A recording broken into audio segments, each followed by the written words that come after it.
Para sa mga nagpa-top out dyan kapag tinatatuan, kailangan mo ba talaga magbayad o hindi? May senaryong hindi inaasahan.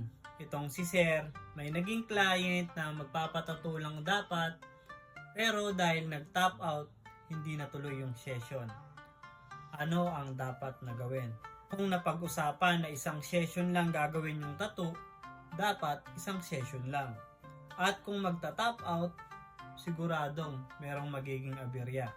Dahil kung maliit lang naman yung tattoo na gagawin at nag-top out, kung napag-usapan nga na isang araw lang gagawin yon, yung schedule ay isang araw lang nakukunin.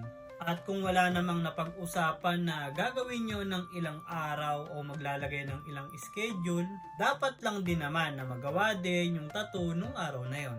Para hindi masayang yung araw, hindi masayang yung mga gamit. At kung magta-top out kasi nung araw na yon, masasayang yung mga gamit na binuksan. At ang bukod pa doon, kung i-schedule siya, mabibigyan ka na naman ng schedule. Sayang yung araw, dapat ibibigay na lang yun para sa iba. At ano nga ni Cap, kung babayaran pa daw yung schedule kapag nagpatato ulit.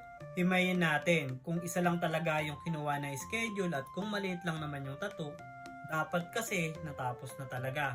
Nang sa ganon ay wala nang naging problema. Pero dahil nga hindi natapos, may consequence na mangyayari.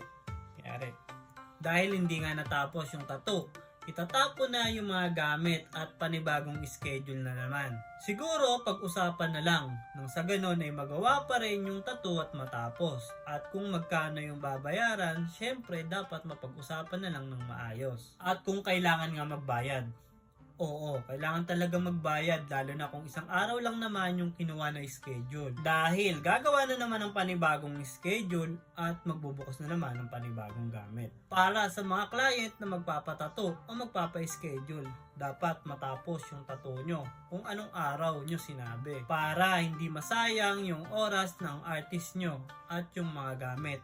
Paalala na lang din sa mga client na gusto mag-top out tapos isang araw lang yung kinuha mo na schedule.